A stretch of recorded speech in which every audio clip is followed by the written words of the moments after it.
Hello and welcome to Volusia Magazine. I'm Amber Osmun. In this episode, we have details on more sky-high numbers and one giant visitor at the Daytona Beach International Airport. We see how volunteers are having a great impact on efforts to clean up the county.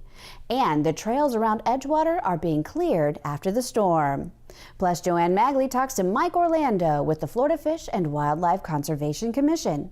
Those segments and more coming right up on Volusia Magazine. I hope you stay tuned.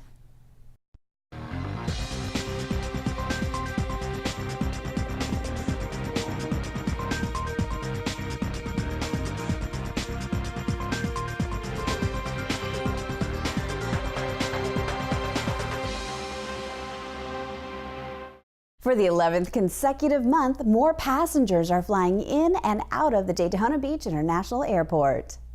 Passenger traffic at the county-run airport increased 23% for September in comparison with September of last year. During the month, 53,691 passengers flew in or out of the county-operated airport when compared to 43,728 passengers last September. For the 12 months ending September 30th, total passenger traffic at DAB increased with 622,294 passengers traveling through the facility last year, and this compared to 689,586 passengers this year. This month marks the 11th consecutive month of year-over-year passenger traffic increases. Jay Cassens, Business Development Director at Daytona Beach International Airport, says the increase is again due to added seats by the airlines.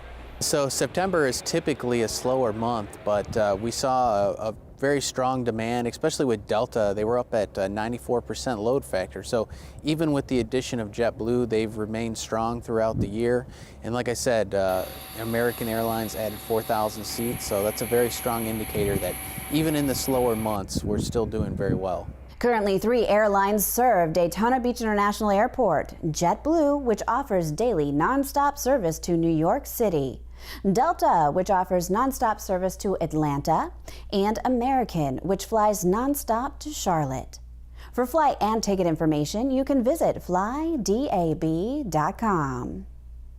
And Daytona Beach International Airport was host to a unique training mission recently.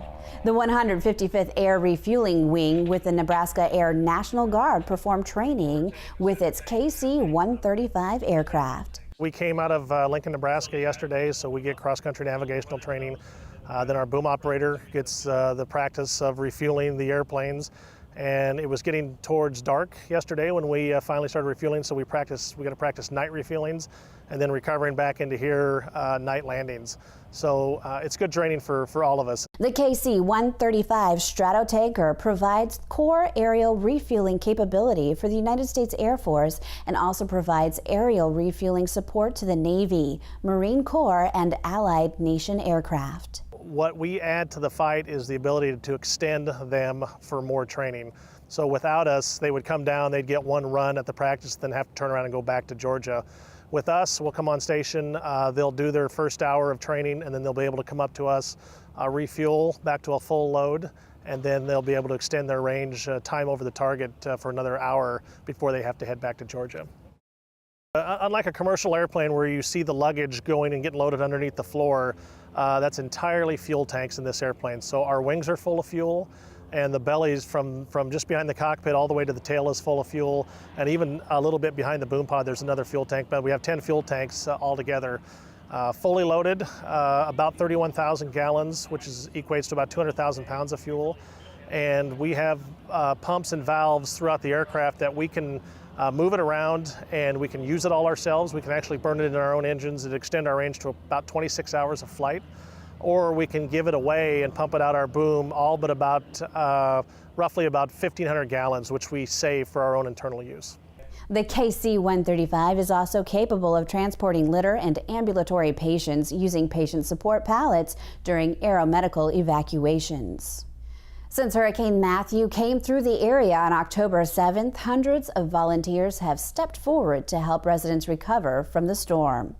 With more than 7,500 homes affected in the county, some of the biggest assistance residents need include putting tarps on their homes and help with tree and debris removal. AmeriCorps, a community service group, has 24 youth members who are part of their Washington Conservation Corps with the Department of Ecology from Olympia, Washington, working locally right now. The group of 24 young adults ages 18 to 25 arrived last week and will work in the area through November 11th. Basically, any of our crews are eligible to deploy on a disaster. Our normal jobs is doing natural resource work back in the state of Washington, but any crew is eligible to be able to deploy to help out with disaster response. And AmeriCorps, when they showed up, they are just absolute lifesavers. They are great people, they have good attitudes, they're friendly, they work very hard, very quickly. I don't know what we would have done without them. The residents have been phenomenal. They have been giving us, food and drinks and things like that and thanks for our service. And they've just been a wonderful, wonderful people to work with. They just are really glad that we're here and being able to provide a at no cost service to them so they can get back on their feet and recover from the hurricane. The Salvation Army has provided them with two 50-foot bunker trailers to stay in while they're here. Several area restaurants have donated meals during their stay. The community and the county and the emergency management have been wonderful, getting us the support and resources that we need to be able to operate down here and be able to help these homeowners. In addition to the AmeriCorps members, some others are helping residents tarp their homes or remove tree and storm debris. Those include the Church of Jesus Christ of Latter-day Saints, who brought in more than 1,200 volunteers. The United Methodist Church in DeLand has partnered with students from Embry-Riddle Aeronautical University, cadets from Emory's ROTC unit. Other groups include students from Daytona State College, Bethune-Cookman University, and Spruce Creek High School, as well as off-duty firefighters in Port Orange. We have many volunteers that have stepped forward to help after the storm. So many residents are unable to tarp their roofs or remove the trees safely from their property because they live alone or they're physically unable, and this assistance means the world to them. To find out how to volunteer in your local community or to help those affected by Hurricane Matthew, please call the United Way at 211. Here's a look at some events happening around Volusia County.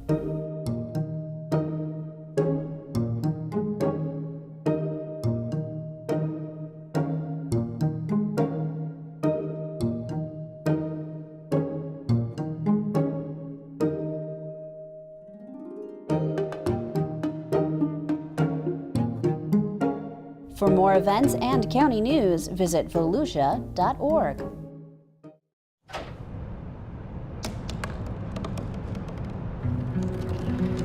They said I couldn't dream. Called me a piece of trash and swore that's all I'd ever be.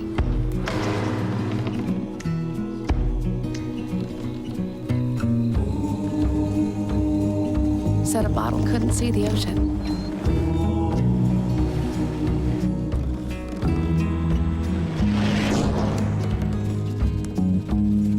Give up. Go back to the dumpster.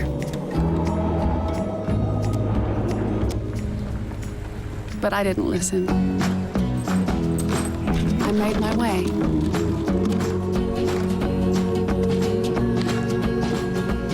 And now, I am what I've always wanted to be.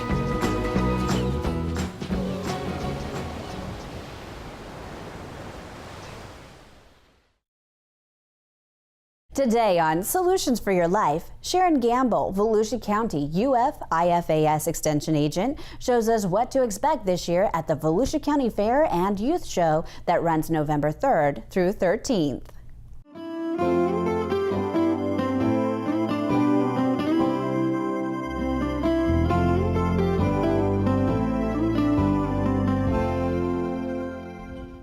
Hi, I'm Sharon Gamble and I'm at the Volusia County Fair, and we'd like to invite you to come out and to the fair this year. We will be here till November 13th, and there's loads of things to do at the fair this year. There's excitement and energy. that go with the fair, and here to talk to you a little bit more about it is General Manager Ronnie Hall. I would like to welcome everybody to the 72nd Volusia County Fair this year. The dates are November 3rd through the 13th. Opening night, we have free gate admission. It's free for all ages to come through the gate. We have over $15 million worth of rides, $100,000 worth of entertainment, and all the concerts are free with your paid gate admission. This year we have over 100 outside vendors and 40 inside commercial vendors. In our exhibits, we have 4,300 entries in our creative arts, 300 in our horticultural hall, and another 750 in our livestock pavilion. We have everything for everybody, from robot cars to high wire acts to petting zoos, disconnected canine, can-do magic show, ag venture. Coming out to the Volusia County Fair for less than a movie ticket price, you can enjoy 3 to 4 hours of entertainment, from everything from creative arts to concerts to rides to food. You can enjoy yourself, and we have something for everybody in all age groups. For anyone who's a food junkie, we've got your fix. We've got everything from cotton candy to corn dogs to anything fried, steak tips, hamburgers, hot dogs, lemonade, tea, ice cream, popcorn. Just come on out. I'm sure you'll find what you need here. On November 8th, our senior day, we will have the gates open at 11 a.m. We will have 2 concerts that day, 4 and 7 p.m. Thanks, Ronnie. That's just great information. We want to invite everybody to come out this year, load up the kids, the family, come on out and share in our excitement and our energy. The fair is a wonderful opportunity that will create memories of a lifetime for you and your family. We hope to see you out here soon. I'm Sharon Gamble with Solutions for Your Life. The Pet Vet Cruiser will be out and about here in Volusia County, offering low-cost spaying and neutering services to financially eligible owners of dogs and cats in unincorporated areas and in the cities of DeLand and South Daytona. Here are the dates and locations of the mobile clinic this month.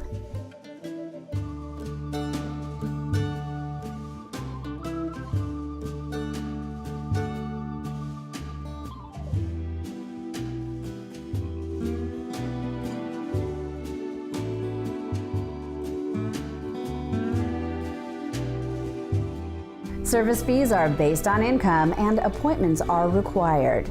These may be made by calling one of the following local numbers.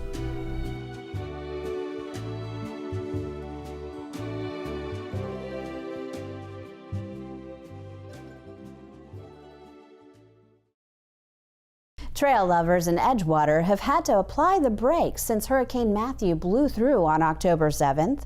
The Category 3 storm took particular aim on a 3-mile section of the East Central Regional Rail Trail.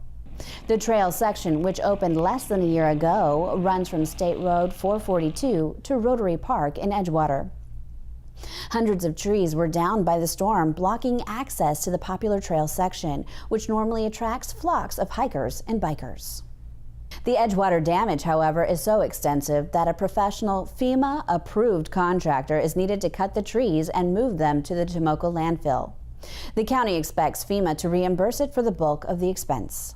The Volusia County Coastal Division is working on a plan to remove a number of derelict vessels from area waterways. Any vessel that's illegally abandoned on public lands or the waters of the state or even someone else's property where it doesn't belong is considered a derelict vessel or an unmaintained and a lost vessel. And they create hazards to navigation, of course, because a free drifting vessel down the Intracoastal Waterway Channel is a navigation hazard, and that's not a good thing. If they're leaking fuel or they're sunk and grounded, of course, then that's a problem. It presents an environmental hazard. And then in some cases, if it's grounded or sunk and grounded on the seabed or the riverbed, it can impact habitat, whether it's seagrass habitat or oyster reef habitat or salt marsh habitat in the Halifax and Indian rivers. It becomes an environmental impact as well. 10 derelict vessels will be removed from the Halifax and Indian Rivers this fall. The vessels were identified as eligible for removal by the Florida Fish and Wildlife Conservation Commission. The Fish and Wildlife Commission, along with the Florida Inland Navigation District, will provide reimbursement funding for the removal and disposal of the illegally abandoned vessels. The Volusia County Council recently approved a plan to request Fish and Wildlife Commission and Florida Inland Navigation District funds to remove the unsightly and dangerous vessels. In the meantime, Hurricane Matthew occurred, and that Hurricane Matthew was we dodged a bullet, but it was a significant event and a significant marine event on the Halifax and Indian Rivers, particularly because of the storm surge and the driving winds of 70 to 90 miles an hour for an 8 to 10 hour period. Is never a good thing for moored vessels or even vessels docked shoreside. So what happened, believe it or not, was there was nearly 50 vessels were broken loose from their moorings and wound up either aground or washed ashore or sunk as a result of Hurricane Matthew. So there's now a multitude of new derelict vessels out there that slowly are being removed. The county is working with local, state, and federal agencies to identify and track their hurricane-impacted vessels and may explore additional grant funding to remove them next year. To report a possible derelict vessel, you can call the Florida Fish and Wildlife Conservation Commission at 1-888-404-3922. The Volusia County Library System has more than just books. Here's a look at upcoming programs at our branches.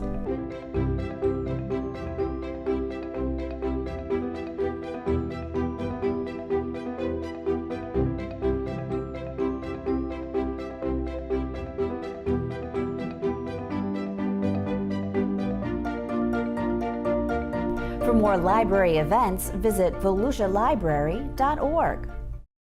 It's time to head into the studio and join the Director of Community Information, Joanne Magley, and her guest, Mike Orlando, bear biologist with the Florida Fish and Wildlife Conservation Commission. Thanks, Amber. Well, as autumn approaches, bears across Florida become more active, and the Florida Fish and Wildlife Conservation Commission is hoping to reduce the number of bears and human encounters by educating our residents and visitors. So joining me today in the studio is Mike Orlando, wildlife biologist with the FWC. Hi, Mike. Hi, how are you? Good, thanks for being here today. So in Florida, the temperatures don't really match up with our calendars. It's still nice and toasty outside, but the bears know what type of, what season it is. So what changes in the bears this time of year? Well, they're the same bears, that black bears that are throughout the country, and so they do the exact same biological and physiological changes that they do as well. They know that fall is upon us way longer than we realize, and the daylight gets shorter and the temperatures start to drop. That starts a hibernation process. There's a lot of scientific debate about whether or not we currently call it Ursus hibernation, just meaning hibernation for bears. But they go through the same process of lowering the metabolism, storing as much fat as possible so they can sleep through the wintertime. And so basically, they need a lot of extra calories this time of year. How much do they need, and I guess why do they need it?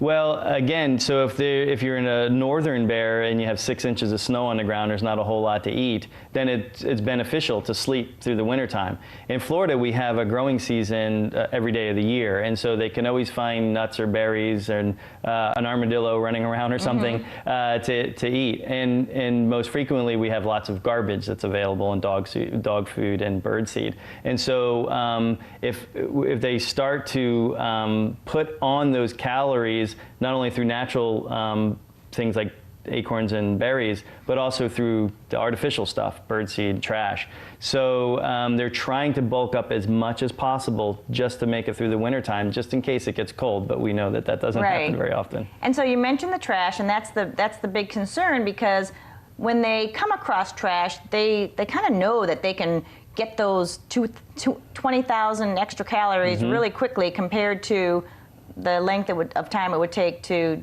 do it the old-fashioned way. Right, exactly.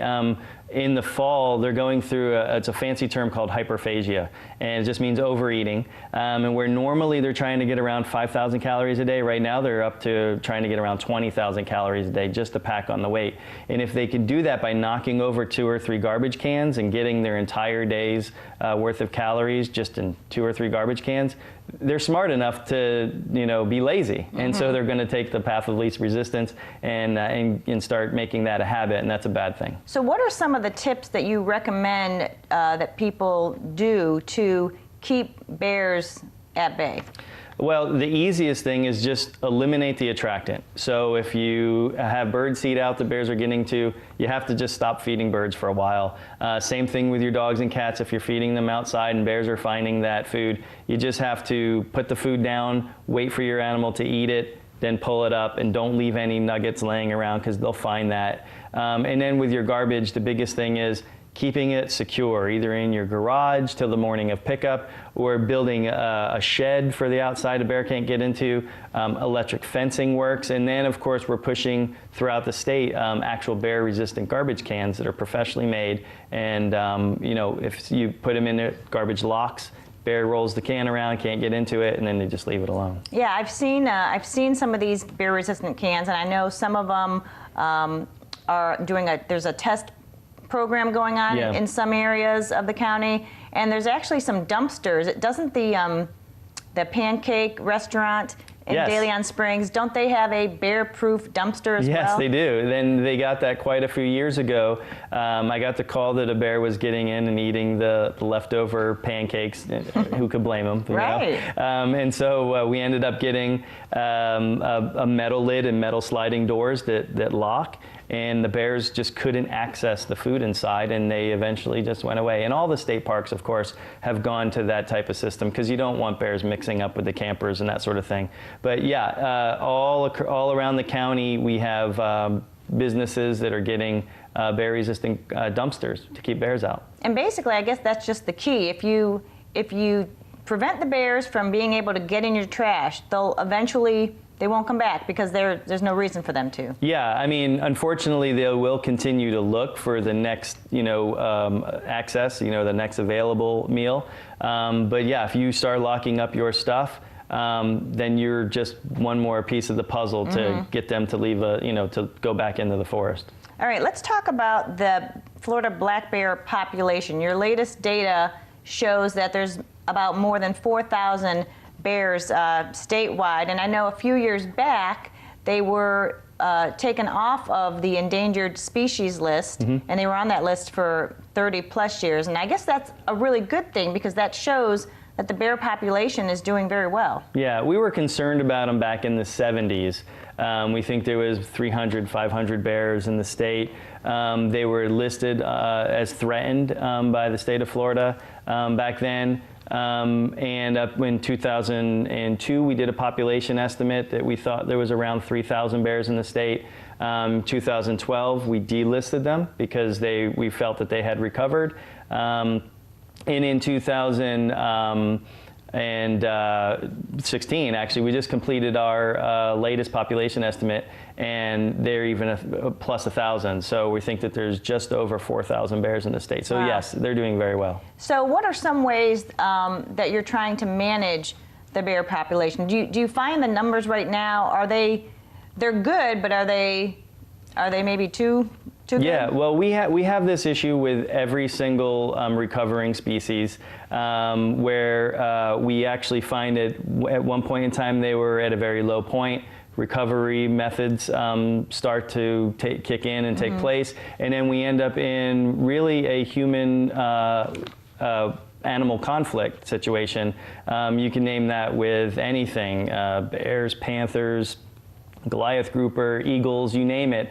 All of these animals that have now started to recover, we have 20 million people in the state now. And so as these animals increase, people increase, we start to butt heads. And so, we are trying to get everybody to do their part to reduce the conflicts. And then, of course, if a bear does something, really bad, we have to go and actually remove it from the population. So when you talk about not feeding bears, that really goes, that advice goes to any wild animal. Absolutely right. you shouldn't feed really any wild animal except Exactly. maybe, you know, the birds. Yeah, I mean, you know, feeding birds is fine, you know, as long as there aren't these other critters getting into it. So it is illegal to feed raccoons and coyotes. And, you know, bears, obviously, alligators. You know, you really, the problem with that is once those animals start to get food from people in some fashion, whether it's leaving it intentionally or unintentionally outside, they start to lose their fear. And once they start to lose their fear, they start to get closer to people, and they may actually look for people to hand them food. And that kind of proximity is very dangerous. We don't like that with any of these critters. And so it's not just bears, but yeah, you have to be really careful about feeding wild animals. Yeah, and so you mentioned coyotes. Those are throughout Volusia County. Yes, they're in every county in the state of Florida. There is no place in Volusia in particular that you're not on occasion going to see one, but they're very prevalent around the edges of any city. And so if you're out on any of the edges of any of one of our cities in Volusia County, you're going to have coyotes, you know, in the area. And you mentioned that coyotes actually like to prey on cats. Yeah. So it's another reason for people to be really vigilant. Yeah, absolutely. If you have a pet cat that lives outside, you really want to take some precautions to keep them from, you know, being attacked. If you know, you really don't want that to happen to your pets. All right. So if people want to either report somebody that they know is feeding animals, or maybe they have seen a recurring animal in the area and they want to report it. What's the best way for people to do that? Well, we have a wildlife alert hotline, and you can call in to that hotline, and it will be properly dispatched to the right folks to handle that situation. And I know as far as bears are concerned, you have a specific page on your website, fwc.com/bears, Right, correct? exactly. And you can go there for anything that you want to know about bears. It has a lot of information. You can spend quite a bit of time learning all about bears on that website. All right. Well, Mike Orlando with the Florida Fish and Wildlife Conservation Commission, thank you so much for being here today. You're welcome. Thank you. Amber, back to you. Thanks, Joanne, and thank you too for watching Volusia Magazine. As always, if you have questions about the show, you can feel free to give us a call at any of the numbers you see listed here, or you can log on to volusia.org and click on the News tab at the top of the screen to find us. Incidentally, you can find the County Council's meeting calendar there too. In fact, you can use volusia.org to find out about meeting dates, workshops, topics of interest, activities, and how you can become involved. And we hope you won't forget to listen to Volusia Today. That's Volusia County Government's weekly public radio broadcast. Volusia Today airs every Tuesday, Wednesday, and Sunday mornings on the local radio stations you see on your screen. For Volusia Magazine, I'm Amber Osmun, and I hope you have a wonderful evening.